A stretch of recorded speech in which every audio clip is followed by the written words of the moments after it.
श्री गुरु हरिकृष्ण उच्च माध्यमिक शिक्षण संस्थान नयाल की पीलीभंगा जिला हनुमानगढ़ से जीवाश्म पदार्थ जो कृषि रसायन विज्ञान का दूसरा पाठ, उसका आज दूसरा टॉपिक कार्बन चक्र। कार्बन चक्र सभी कार्बनिक पदार्थों का एक मुख्य अवयव है। मृदा में उपस्थित सभी प्रकार के जीव अपनी आवश्यक ऊर्जा का अधिकांश भाग कार्बन के ऑक्सीकरण से प्राप्त करते हैं। इसके फलस्वरूप इसके ऑक्साइड लगातार अधिक मात्रा में निकलते हैं। मृदा के अंदर तथा मृदा के बाहर कार्बन तत्व में होने वाले विभिन्न परिवर्तनों के सामूहिक रूप को कार्बन चक्र कहते हैं। यानी कि चाहे वो मृदा के अंदर हो या मृदा के बाहर वायुमंडल के अंदर, कार्बन तत्व में होने वाले विभिन्न परिवर्तनों को के सामूहिक रूप को कार्बन चक्र कहते हैं। जो कार्बन तत्व है वो जीवाश्म पदार्थों को जैसे मृदा के अंदर मिलाने के बाद पेड़ पौधों के अंदर वो कार्बन तत्व आ जाता है। कार्बन तत्व फिर वो आगे जीव जंतु पेड़ पौधों से जो भी पोषक तत्व ग्रहण करते हैं भोजन के रूप में, तो वो जीव जंतुओं के शरीर में चला जाता है। वो जो मृत्यु हो जाती है उनकी, तो वापिस वो जीवाश्म पदार्थ के अंदर जाने की वो मिट्टी में मिल जाता है। तो इस तरीके से जो ये कार्बन चक्र है वो चलता रहता है। और कार्बन जो है वो सभी जीवों के लिए लगभग मुख्य पोषक तत्व है। किसी न किसी रूप के अंदर ये जीव जंतुओं के द्वारा ग्रहण किया जाता है और ग्रहण करने के बाद उसमें उनसे ऊर्जा प्राप्त होती है और कार्बन डाइऑक्साइड गैस के रूप में कुछ तो वायुमंडल में वापस मिल जाता है। और उसके बाद जीव जंतुओं की मृत्यु के बाद वो जीवाश्म पदार्थ के रूप में वापस मृदा के अंदर मिल जाता है। तो इस तरीके से ये चक्र चलता रहता है। कार्बन डाइऑक्साइड का मुक्त होना, तो अपने को पता है कार्बन डाइऑक्साइड जो भी श्वसन क्रिया के अंदर है कार्बन डाइऑक्साइड का मुक्त होती है, या फिर पेड़ पौधों के द्वारा भी जो श्वसन क्रिया की जाती है तो उसके अंदर भी कार्बन डाइऑक्साइड का मुक्त होती है। या पेड़ पौधे कुछ भाग कार्बन डाइऑक्साइड का जड़ों के माध्यम से भी मुक्त करते हैं। पादप अवशेषों के यौगिकों के विच्छेदन अपने पहले समझा चुके हैं कि एक ऐसी क्रिया है जिसमें वो जीवाश्म पदार्थ होते हैं वो सरल यौगिकों के अंदर परिवर्तित हो जाते हैं, अपघटित हो जाते हैं। विच्छेदन से कार्बन डाइऑक्साइड निकलती है, यानी कि जब उनका विच्छेदन होता है तो उनमें से विच्छेदन होने के साथ कार्बन डाइऑक्साइड गैस भी निकल, जैसे कल पड़ा था कि जो सरल ग्लूकोज था, सरल शर्कराएँ थी, या अपने स्टार्च देखा था, सेलुलोज देखा था, तो उसके अंदर लास्ट के अंदर उसमें कार्बन डाइऑक्साइड और जल का निर्माण होता है। तो विच्छेदन से कार्बन डाइऑक्साइड निकलती है। इस गैस के उत्सर्जन का मृदा एक मुख्य स्रोत है। हालांकि कार्बन डाइऑक्साइड की अल्प मात्रा जड़ों द्वारा भी निकलती है तथा वर्षा जल द्वारा भी मृदा में लाई जाती है। कार्बन डाइऑक्साइड प्रचुर मात्रा में मृदा से निकलकर वायुमंडल में मिल जाती है। यहाँ पुण्य पौधों द्वारा प्रयोग कर ली जाती है। इस प्रकार यह चक्र पूरा होता है, यानी कि वो पूरा रोटेशन है वो चलता रहता है कार्बन का। कार्बन डाइऑक्साइड की थोड़ी मात्रा मृदा में पानी से क्रिया करके कार्बनिक अम्ल, कैल्शियम, पोटेशियम तथा अन्य भस्मों के कार्बोनेट तथा बाइकार्बोनेट बनाती है। ये लवण जल में आसानी से विलय होते हैं, यानी कि इनके अंदर भी थोड़ी बहुत मात्रा कैल्शियम की मिली होती है। तो ये पेड़ पौधों के द्वारा जब ग्रहण किए जाते हैं तो उनके अंदर चला जाता है कार्बन, तथा जल निकास द्वारा नष्ट हो जाते हैं या उच्च पौधों द्वारा प्रयोग कर लिया जाता है। इस प्रकार कार्बन की अल्प मात्रा पौधों के अंदर प्रवेश कर जाती है। उच्च पौधों में उपस्थित कार्बन की अधिकांश मात्रा प्रकाश संश्लेषण क्रिया द्वारा वायुमंडल से ली जाती है।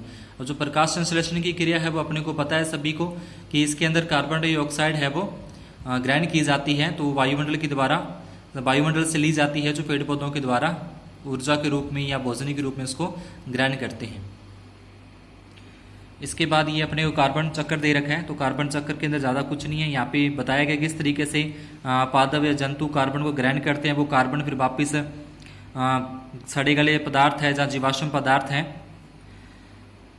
उनके द्वारा, या फिर जो यहाँ पे जंतु कार्बन है, यानी कि जो जंतु है वो जंतु श्वसन के माध्यम से या सूक्ष्म जीवों के माध्यम से वो कार्बन डाइऑक्साइड के अंदर चेंज कर देते हैं और कार्बन डाइऑक्साइड वापिस यहाँ से पेड़ पौधों के माध्यम से होती हुई कार्बन के रूप में वापस पादप के अंदर चली जाती है, पादप से फिर वो जंतुओं के अंदर चली जाती है। तो इस तरीके से ये जो चक्कर है वो चलता रहता है। इसके बाद आगे अपना टॉपिक है ह्यूमन्स। ह्यूमन्स के बारे में अपने कल पढ़ चुके थे कि जीवाश्म पदार्थ होते हैं। जीवाश्म पदार्थ जब काले या भूरे रंग के अंदर परिवर्तित हो जाते हैं, गहरे रंग के हो जाते हैं, तो वो ह्यूमन्स का निर्माण यानी कि उनको ह्यूमन्स कहते हैं। मृदा में जीवाश्म पदार्थ के विच्छेदन से गहरे भूरे या काले रंग का कोलाइडी पदार्थ बनता है, जिसे ह्यूमन्स कहते हैं। बेकमैन एवं ब्रेडी के अनुसार ह्यूमन्स भूरे या गहरे रंग के अक्रिस्टलीय कोलाइडी पदार्थ का जटिल व रोधक मिश्रण है, यानी कि इसके अंदर जटिल पदार्थ पाए जाते हैं जो कि मूल उत्तकों से रूपांतरित या विभिन्न मृदा जीवों द्वारा संश्लेषित होते हैं, यानी कि मृदा के अंदर जो जीव पाए जाते हैं उनके द्वारा विच्छेदन के माध्यम से ह्यूमन्स का निर्माण होता है। इस प्रकार ह्यूमन्स जटिल यौगिकों का मिश्रण है, यानी कि जो सरल शर्कराएं, ग्लूकोज या स्टार्च वगैरह होती हैं उनको तो कोई सूक्ष्म जीव, कवक, फंजाई वगैरह अपघटित कर देते हैं, विच्छेदित कर देते हैं। उसके बाद जो लिग्निक या प्रोटीन और वसा ऐसे तत्व बचते हैं जो जटिल होते हैं, तो उनका वो निर्माण हो जाता है ह्यूमन्स के अंदर। ह्यूमन्स जीवाश्म पदार्थ के विच्छेदन में प्रतिरोधी पदार्थ जैसे लिग्निक, जटिल प्रोटीन, वसा, तेल, मोम तथा सूक्ष्म जीवों के उत्तकों से रूपांतरित व संश्लेषित होकर ह्यूमन्स का निर्माण करते हैं। ह्यूमिक पदार्थ में 3 प्रकार के अंश पाए जाते हैं, तो इसमें 3 प्रकार के अंश अपने को दे रखे हैं। पहला है फल्विक अम्ल, ह्यूमिक अम्ल और ह्यूमिन। ये इसके 3 अंश हैं ह्यूमन्स के। फल्विक अम्ल है जो वो जल, अम्ल तथा क्षार में अधिक घुलनशील है, यानी कि जो फल्विक अम्ल होगा वो जल के अंदर भी, अम्ल के अंदर भी और क्षार तीनों में उसको घोल सकते हैं। जब पीले से भूरे पीले रंग का पदार्थ होता है। उसके बाद ह्यूमिक अम्ल है जो वो केवल क्षार में ही घुलनशील है, यानी कि जल और अम्ल में नहीं घुलता, केवल जो क्षारीय पदार्थ होते हैं, क्षारीय विलयन होता है उसमें घुलता है। जो गहरे भूरे से काले रंग का होता है तथा जो ह्यूमिन अम्ल अघुलनशील पदार्थ, यानी कि किसी के अंदर भी नहीं घुलता।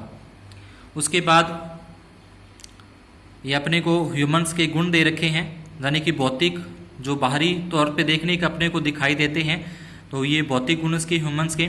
यह गहरे भूरे रंग का जटिल पदार्थ है, यानी कि इसका जो रंग है ह्यूमन्स का वो भूरे रंग का होता है और ये जटिल पदार्थ होता है। अक्रिस्टलीय तथा कुलाइडी पदार्थ होते हैं। कुलाइडी पदार्थ बिल्कुल महीन कणों को बोलते हैं। ह्यूमन्स पर ऋणावेश आवेश होता है। इसको ध्यान रखना है कि जो ह्यूमन्स है उस पर ऋणावेश पदार्थ जहाँ आवेश उस पर पाया जाता है, ऋणात्मक।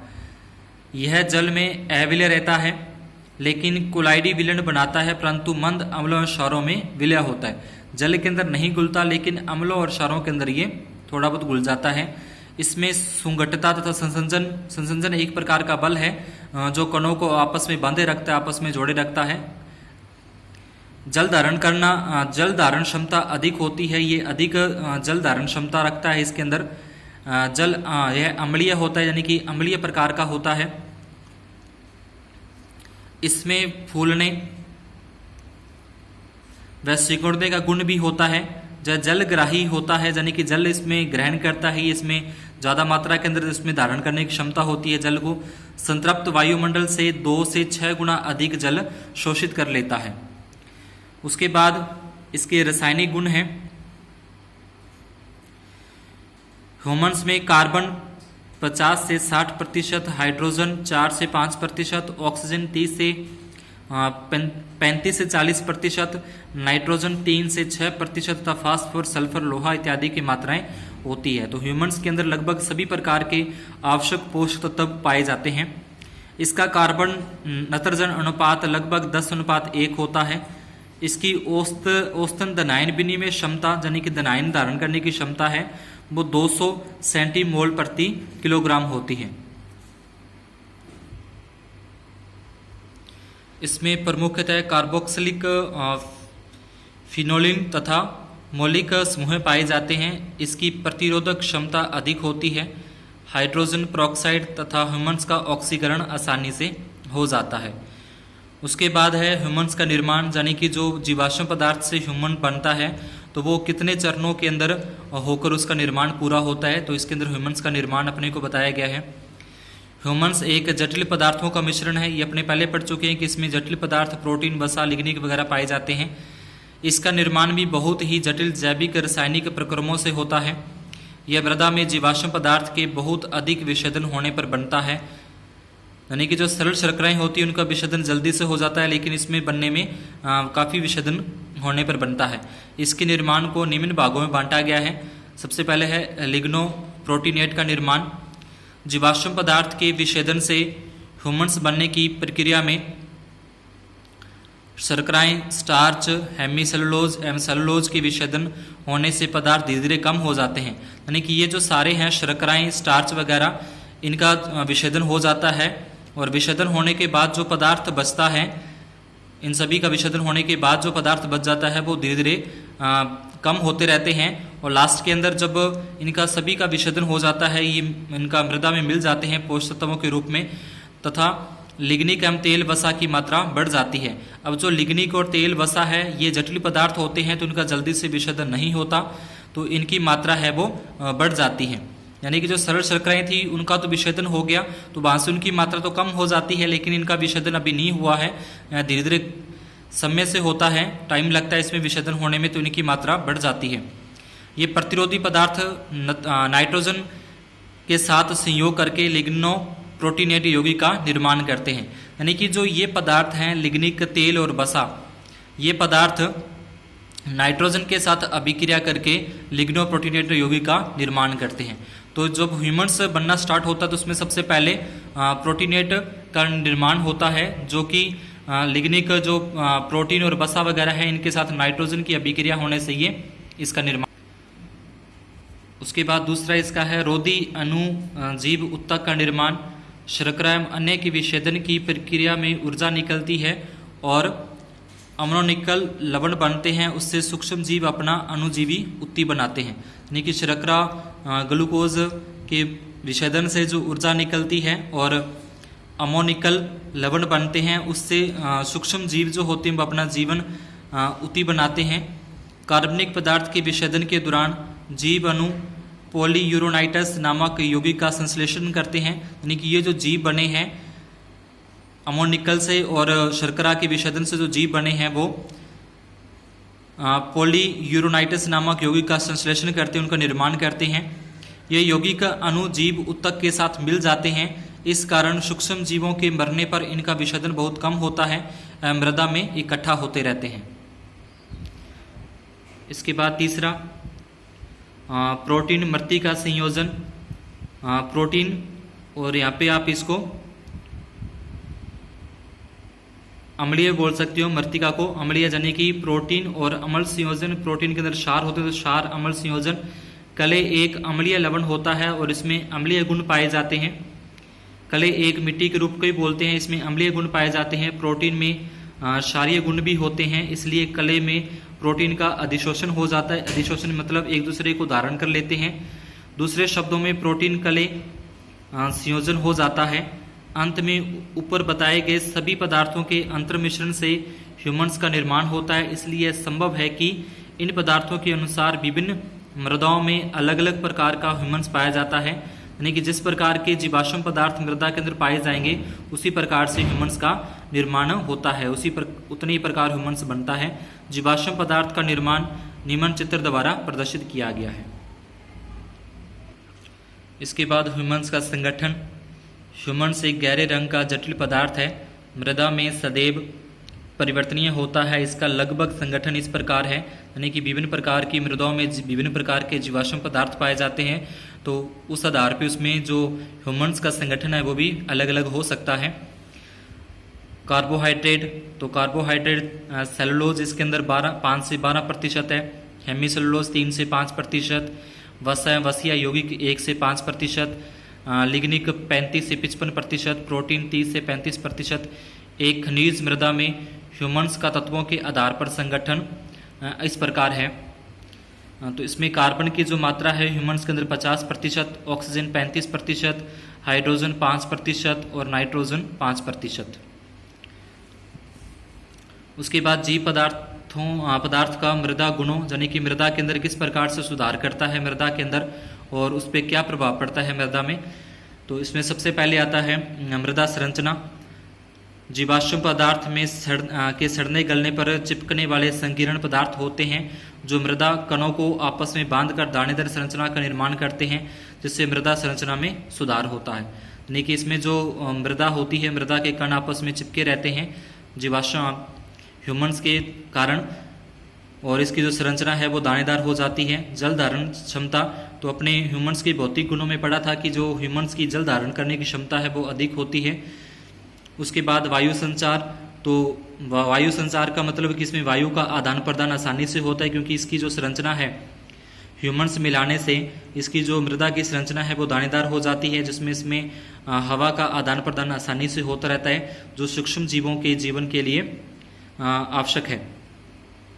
उसके बाद मृदा ताप है, तो मृदा ताप यानी कि अपने पढ़ा कि जो ह्यूमन्स है वो गहरे रंग के होते हैं, और गहरा रंग हमेशा ही अधिक ताप का होता है, यानी कि उसमें तापमान ज़्यादा होता है गहरे पदार्थों में जो गहरे रंग के होते हैं। तो ह्यूमन्स डालने से जो इसका भूमि का तापमान है वो बढ़ा रहता है, जिसमें सर्दी के अंदर जो फसलें बोई जाती है वो सर्दी के कारण उसमें कोई नुकसान नहीं होता। मृदा में जीवाश्म पदार्थों के विच्छेदन से मृदा गहरे रंग की होती है, इससे मृदा के तापमान में बढ़ोतरी होती है।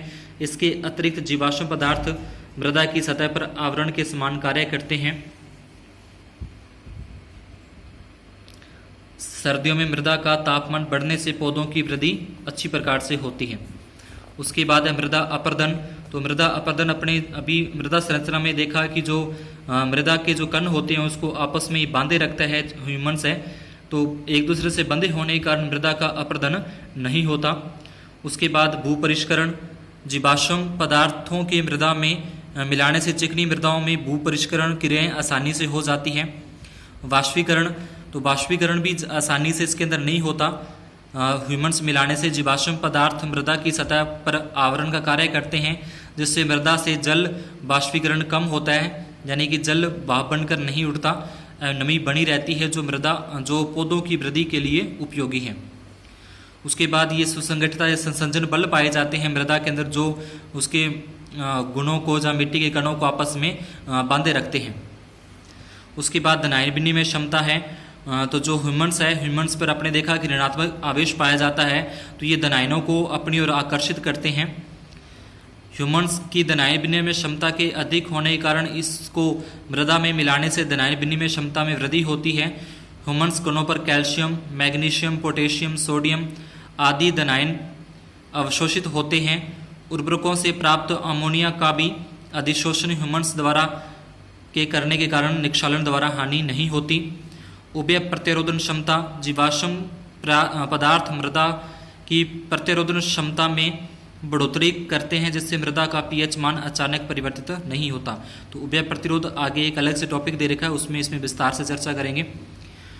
पोषक तत्वों की मात्रा, तो अपने देखा कि जो ह्यूमन्स होते हैं उसमें विभिन्न प्रकार के जीवाश्म पदार्थ पाए जाते हैं, जिसमें विभिन्न प्रकार के पोषक तत्व होते हैं जो पेड़ पौधों के लिए अच्छे होते हैं। उनमें पोषक तत्वों की जो कमी होती है वो इसके माध्यम से पूरी हो जाती है।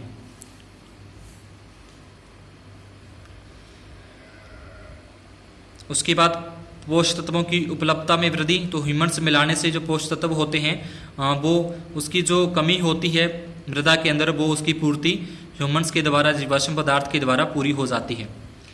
जैविक प्रभाव, यानी कि जो जीवाणु होते हैं, छोटे मोटे जीव होते हैं, कीड़े मकोड़े, तो उनको भी ये जो ह्यूमन्स है उसके माध्यम से भोजन प्राप्त होता है। जीवाश्म पदार्थ जीवाणुओं का भोजन है, यानी कि जो जीवाश्म पदार्थ होते हैं, सड़े गले पदार्थ होते हैं, उनका विच्छेदन करते हैं सूक्ष्म जीव, तो विच्छेदन के करते टाइम वो उसमें से अपना भोजन ग्रहण कर लेते हैं, जिससे जीवाणुओं की क्रियाशीलता में बढ़ोतरी होती है। इससे मृदा की जैविक दशा में सुधार होता है, यानी कि जीवाश्म पदार्थ होंगे तो वहाँ पे जो सूक्ष्म जीवों की जो मात्रा है, संख्या है, उसमें बढ़ोतरी होगी, जो मृदा की जैविक दशा के अंदर यानी कि उस संरचना में सुधार करता है। जीवाश्म पदार्थ के विच्छेदन के दौरान अमोनीकरण, नाइट्रीकरण तथा विनाइट्रीकरण जैसी लाभप्रद क्रियाएं होती हैं। तो ये जो इन तीनों के बारे में जो ये